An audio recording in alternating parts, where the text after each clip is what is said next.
முதல் இரவிலேயே அது நடந்துவிட்டது. அவள் வயிற்றில் கை வைத்து கதறி அழ ஆரம்பித்தாள். என்ன செய்வதென்று தெரியாமல் நான் படுக்கையில் திகைத்து உட்கார்ந்து போனேன். முழுவதும் வியர்க்க ஆரம்பித்தேன். அவளுடைய கதறல் சத்தத்தை கேட்டு வீட்டின் மற்ற அறைகளின் கதவுகள் ஒவ்வொன்றாக திறக்கப்பட்டன. எங்கள் அறையின் கதவில் யாரோ உரத்த குரலில் தட்டினார்கள். அதிர்ச்சியடைந்து உட்கார்ந்திருந்த நான் எழுந்து முகத்தில் இருந்த வியர்ப்பை துடைத்தேன். தலையில் கை வைத்தபோது கிடைத்த ஒரு முல்லைப்பூவை கீழே எறிந்தேன். அணிந்திருந்த முண்டை கழற்றி மீண்டும் சரியாக உடுத்தினேன். கதவை மெதுவாக திறந்தேன்.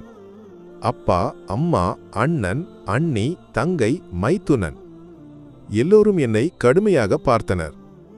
அம்மாவும் அண்ணியும் தங்கையும் அறைக்குள் தள்ளி நுழைந்தனர். மற்ற மூவரும் உள்ளே நுழைய தயங்கி வெளியேயே நின்றனர். அறையை விட்டு வெளியேறிய என்னை அண்ணனும் மைத்துனனும் ஏதோ அர்த்தத்துடன் பார்த்தனர். வினயமாக நான் அருகில் இருந்த சோபாவில் சென்று அமர்ந்தேன். மேஜையில் இருந்த தண்ணீர் பாத்திரத்தை எடுத்து வாயில் கவிழ்த்தேன். அறையிலிருந்து அம்மா உரத்த குரலில் விரைவாக மருத்துவமனைக்கு கூட்டிப் போக வேண்டும் என்று கூறினார். அதை கேட்டு அப்பா நம்ப முடியாதவாறு என்னை மேலிருந்து கீழாக ஒரு பார்வை பார்த்தார். அப்பாவின் அந்த பார்வை என் நெஞ்சில் ஒரு உலக்கையால் அடித்தது போலிருந்தது. இங்கேயே வண்டியில் கூட்டி போகலாம் என்று அண்ணன் கூறினான். அது முடியாது, உடலை அசைக்காமல் கூட்டி போக வேண்டும் என்று தங்கை கூறினாள். நான் மொபைலை எடுத்து முற்றத்திற்கு வெளியே சென்று அழைப்பு பொத்தானை அழுத்தினேன். ஹலோ, அமல மருத்துவமனையா? ஒரு ஆம்புலன்ஸ் வேண்டும். தயவு செய்து சைரன் சத்தம் இடாமல் இருக்கவும். டிரைவருக்கு முகவரியைச் சொல்லி மீண்டும் உள்ளே திரும்பி வந்தேன். இரண்டாவது உலக்கை அடியாக அம்மா கூறினார் அவள் வீட்டிற்கு ஒரு முறை அழைத்து விஷயத்தை சொல்ல வேண்டும் என்று. நான் மீண்டும் மொபைலுடன் முற்றத்திற்கு வெளியே சென்று அழைப்பு பொத்தானை அழுத்தினேன். ஹலோ மாமா, நான் தான். திவ்யாவுக்கு கடுமையான வலி காரணமாக அமல மருத்துவமனைக்கு கூட்டி போகிறோம். மாமாவும் மாமியும் நலமாக இருக்கிறார்கள் என்று நம்புகிறேன். நான் இப்போது தொலைபேசியை வைக்கிறேன். மாமா பதற்றத்துடன் கேட்டார், திவ்யாவுக்கு எங்கே வலிக்கிறது மோனே? வயிற்றில் என்று நான் சொன்னவுடன் அந்த பக்கத்தில் ஒரு விசித்திரமான மௌனமும் பின்னர் ஒரு நீண்ட பெருமூச்சும். அப்போதைக்கு ஆம்புலன்ஸ் வந்துவிட்டது. அயலவர்களின் வீடுகளில் ஒவ்வொரு விளக்காக ஒளிர்வதை நான் உணர்ச்சியற்றவனாக பார்த்து நின்றேன். பலர் ஓடி வந்தனர். பெண்கள் உள்ளே ஓடி நுழைந்தனர். விஷயம் அறிந்த ஆண்கள் தென்னை மரத்தின் அடியிலும் பனை மரத்தின் அடியிலும் கூட்டமாக நின்று என் அசைவுகளை உற்று நோக்கினர். ஓடி வந்த 17 வயது மதுரை பெண் அருணிமா மூச்சு வாங்கியவாறு ரமா அக்காவிடம் கேட்டாள், யாருக்கு இங்கே உடம்பு சரியில்லை அம்மா? ஆம்புலன்ஸ் எதற்காக வந்தது? நீ எதற்கு இங்கே வந்தாய் மோளே? இதையெல்லாம் நாங்கள் பெரியவர்கள் பார்த்து கொள்கிறோம். குழந்தைகள் தெரிந்து கொள்ள வேண்டிய விஷயம் இல்லை என்று ரமா அக்கா சொல்லி முடிக்கும் முன் என்னை ஒரு பார்வை பார்த்தாள். நான் வெட்கப்பட்டு போனேன். ஆம்புலன்ஸில் அவளை தூக்கி படுக்க வைத்தது நானே. அப்போதும் அவள் வலியால் துடித்துக் கொண்டிருந்தாள். மருத்துவமனையில் நேராக ஐசியூவுக்கு அழைத்துச் செல்லப்பட்டாள். அவள் விரிவான பரிசோதனைக்கு உட்படுத்தப்பட்டாள். டாக்டர் என்னை மட்டும் அறைக்கு அழைத்து விஷயங்களை விரிவாக விளக்கினார். மனைவியை ஒரு நாள் இங்கே அனுமதிக்க வேண்டும், பின்னர் வீட்டிற்கு சென்றால் ஒரு வாரம் எல்லாவிதமான ஓய்வும் கொடுக்க வேண்டும் என்று அறிவுறுத்தினார். ஒரு வாரம் என்று கேட்ட நிராசையில் நான் அறையை விட்டு வெளியேறினேன். எல்லோருடைய கண்களும் என் மீது திரும்பின. என்ன கேட்பது என்று தெரியாமல் எல்லோரும் தயங்கி நின்றனர். அதை பார்த்த மைத்துனன் என் கையை பிடித்து ஒரு பக்கமாக இழுத்து நிறுத்தி, என்ன அழியா பிரச்சனை? டாக்டர் என்ன சொன்னார் என்று கேட்டான். நிறைய தண்ணீர் குடிக்கவும் நன்றாக ஓய்வு எடுக்கவும் என்று நான் சொன்னவுடன் மைத்துனன் ஆர்வத்துடன், என்ன தண்ணீர் குடிக்கவா என்று கேட்டான். ஆமாம் அழியா, அவள் இந்த கல்யாணத்தின் பரபரப்பில் ஓடி நடந்தபோது தண்ணீர் குடிக்க மறந்திருக்க வேண்டும். அதனால் வந்திருக்க வேண்டும் இந்த சிறுநீரக கல் என்று சொன்னேன். சிறுநீரக கல் என்று கேட்டவுடன் ஐயோ என்ற பாவனையில் மைத்துனன் என் கையை விடுவித்தான். விஷயங்களை அறிந்தவுடன் எல்லோருக்கும் நிம்மதியாக இருந்தது. அவளை செவிலியர்கள் அறைக்கு மாற்றினர். குளுக்கோஸ் ஏற்ற ஆரம்பித்தனர். கல்யாணத்திற்கு வர நேரமில்லாத மாமாவின் மூத்த மகன் சுகுணன் அவளை பார்க்க ஓடி மூச்சு வாங்கி வந்ததைக் கண்டு நான் அதிர்ந்தேன். ஒரு நாள் கழித்து டிஸ்சார்ஜ் ஆனது. தலையணை, விரிப்பு, மருந்து ஆகியவற்றை பொதிந்து நாங்கள் வீட்டிற்கு புறப்பட்டோம். வீட்டில் அவளுடன் ஒரு வார்த்தை பேச மனம் துடித்தது. ஆனால் பார்வையாளர்களின் கூட்டம் என் ஆசையை தடுத்தது. மேஜையிலும் அலமாரியிலும் இல்லாத பொருட்களை தேடுவது போல் அவளை ஒரு நோக்கு பார்க்கவே நான் தவித்தேன். அதற்கிடையில் ஜன்னல் வழியாக யாரும் பார்க்காமல் அவளை ஒரு பார்வை பார்த்த என்னை ஒற்றைப்பாலத்து வலியம்மாவின் மகள் இக்ருவின் மகன் பட்டாணி நோக்குறான் என்று உரக்க கத்தி விஷயத்தை அலங்கோலமாக்கினான். இரவு ஆனபோது களம் ஓரளவு அமைதியானது. நான் அறைக்குள் நுழைந்தேன். மெதுவாக கதவை மூடி தாழ்பால் இட்டேன். சுவரை ஒட்டி அவள் படுத்திருந்தாள். என்னை கண்டதும் அவள் புன்னகைத்தாள். நானும் புன்னகைத்தேன். பெண் பார்த்தலும் திருமணமும் ஒரு மாதத்திற்குள் நடந்தது. அதனால் திருமணத்திற்கு முன் அவளுடன் ஒழுங்காக பேச முடியவில்லை. முதல் இரவு இப்படியாக மாறியது. இந்த இரண்டாவது இரவில் அவள் இந்த நிலையில் இருக்கும்போது எப்படி பேசத் தொடங்குவது என்று யோசித்து நான் விசனப்பட்டேன். அவள் முழுவதும் களைத்திருந்தாள்.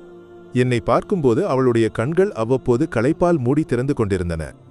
அவளுடைய அழகிய கண்கள் என்னை வெகுவாக கவர்ந்தன. அவளை மேலிருந்து கீழாக ஒருமுறை பார்த்தபோது என் இதய துடிப்பு அதிகரித்தது. அந்த மின்னும் கைகளில் ஒரு விரலை தொட விரும்பினேன். அந்த பவள இதழ்களில் முதல் முத்தத்தை அளிக்க மனம் துடித்தது. ஆனால் ஒரு தொடுதல் கூட என் உணர்வுகளை சூடாக்கும் என்று எனக்கு தெரியும். ஒரு முத்தம் கூட என் உணர்ச்சிகளை தீப்பற்ற வைக்கும் என்று எனக்கு தெரியும்.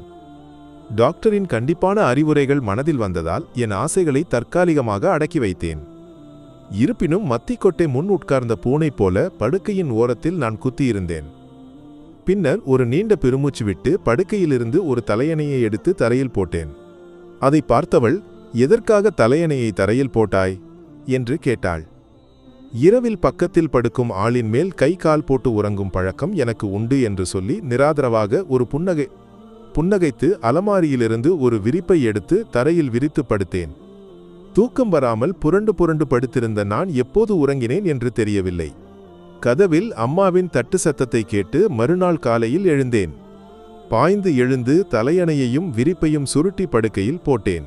படுக்கையில் இருந்து எழுந்து வருவது போல் அம்மாவுக்கு கதவை திறந்து கொடுத்தேன். அம்மாவை தொடர்ந்து தங்கையும் அண்ணியும் வந்து அவள் அருகில் அமர்ந்தனர். பல் துலக்கி தேநீர் குடித்து முடித்தவுடன் பார்வையாளர்கள் வரத் தொடங்கினர். அதனால் நான் மெதுவாக கவலையை நோக்கி இறங்கினேன். என்னை கண்டவுடன் மொபைலில் விளையாடிக் கொண்டிருந்த 6ஆம் வகுப்பு மாணவன் உன்னிக்குட்டனின் முகத்தில் வெட்கம். 90 கடந்த பெரச்சேட்டனின் முகத்தில் அதைவிட பெரிய வெட்கம். வாழைப்பழம் விற்கும் ராஜன், நீ என்ன மனிதன்டா? இதையெல்லாம் ஒரு தந்திரத்தில் கையாள வேண்டாமா? நீ ஒரு மனித மிருகத்தின் ஜயன் மாதிரி. ஒரு பருவ பெண்ணை அந்நிய வீட்டில் இருந்து கொண்டு வந்தவள் அல்லவா? இதையாவது நினைக்க வேண்டாமா என்று கூறினான். ராஜனுக்கு பதிலாக என் வாயில் வந்தது தூஷணமாக இருந்தது. ஆனால் அருகில் இருந்த திவாகர் அண்ணனின் தேநீர் கடையில் சில காரணவன்கள் இருந்ததால் நான் ஒன்றும் சொல்லவில்லை. வீட்டிற்கு திரும்பி நடக்கும்போது எதிரே வந்த குடும்பஸ்ரீ செல்லும் பெண்களின் முகத்தில் இருந்த வெட்கத்தைக் கண்டு எனக்கும் வெட்கம் வந்துவிட்டது. வீட்டிற்கு வந்தேன். இங்கும் அங்கும் தடுமாறி எப்படியோ இரவு ஆக்கினேன். அறைக்குள் நுழைந்தவுடன் என்னை கண்டவுடன் அவள் எழுந்து உட்கார்ந்தாள். என்னை பார்த்து புன்னகைத்தாள். நானும் புன்னகைத்தேன். நலம் விசாரித்து முடித்தவுடன் நான் தலையணையை எடுத்து தரையில் போட்டு படுத்தேன். கொஞ்ச நேர மௌனத்திற்கு பின் அவளிடம் வீட்டு விஷயங்களை பற்றி கேட்டேன். அப்பாவை பற்றி ஒரு மங்கிய நினைவாக மட்டும் பேசினாள். ஒரு அண்ணன் இல்லாததற்கு வருத்தப்பட்டாள். குழந்தை பருவம், இளமை பருவம் பற்றி பேசினாள். கடைசியாக தன் பிள்ளைகளை நன்றாக வளர்க்க அம்மா பட்ட கஷ்டங்களை பற்றி பேசி வந்தபோது அவள் குரல் தடுமாறுவதை உணர்ந்தேன். கேட்பவராக இருந்து முடித்தவுடன் நான் என்னை பற்றி பேசினேன். என் குடும்பத்தை பற்றி, குழந்தை பருவத்தில் பட்ட கஷ்டங்களை பற்றி, வாழ்க்கை பயணத்தில் அனுபவித்த சுகதுக்கங்களை பற்றி, கனவுகள், ஆசைகள் பற்றி பேசினேன். ஒருவருக்கொருவர் எல்லாம் பேசி முடித்தவுடன் அந்த அறை சிறிது நேரம் மௌனமாக இருந்தது. மௌனத்திற்கு முற்றுப்புள்ளி வைத்து நான் பேச்சை தொடர்ந்தபோது படுக்கையிலிருந்து பதில் வரவில்லை. எழுந்து சென்று பார்த்தபோது இரு கைகளையும் சேர்த்து வைத்து அதன் மேல் தலை வைத்து அந்த பாவம் உறங்கிவிட்டிருந்தாள். அருகில் இருந்த போர்வையை எடுத்து நான் அவளுக்கு மூடிவிட்டேன். கால்களை போர்வைக்குள் வைத்தேன். விளக்கை அணைப்பதற்கு முன் அந்த நிஷ்கலங்க முகத்தை மீண்டும் ஒரு முறை பார்த்தேன். அன்று உறங்குவதற்கு முன் தலையணையை நெஞ்சில் சேர்த்து வைத்து நீண்ட நேரம் படுத்திருந்தேன். மறுநாள் காலையில் அவளுக்கு தேநீர் எடுக்க அடுக்கலைக்கு சென்றதை பார்த்து அம்மா திகைத்து நின்றார். அவளுக்கு குடிக்க தண்ணீர் அறையில் வைத்தது நானே. மதிய உணவு சாப்பிடும்போது காரம் தலைக்கு ஏறிய அவளின் தலையில் தட்டி ஒரு முறுக்கு தண்ணீர் ஊட்டியதும் நானே. அந்த பகலில் அவளை பார்க்கவும் பேசவும் உள்ள ஒவ்வொரு வாய்ப்பையும் நான் வீணாக்கவில்லை. விரைவில் இரவு ஆக வேண்டும் என்று ஆசைப்பட்டேன். ஆனால் அந்த பகல் வழக்கத்தை விட நீளமாக இருந்தது. மாலையானவுடன் கூண்டில் அடைத்த விளவாலை போல முற்றத்தில் உலாவினேன். அவ்வப்போது நேரம் பார்த்தேன். நாமம் ஜபிக்கும் தங்கை இதை பார்த்து இடது கண்ணால் என்னை பார்த்தாள்.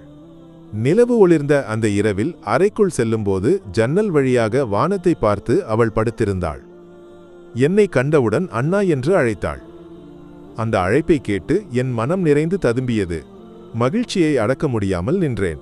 இந்த பூமியில் எனக்கு மட்டுமே சொந்தமான ஒருவரிடமிருந்து அந்த அழைப்பை கேட்க நான் எத்தனை காலமாக ஏங்கியிருக்கிறேன்.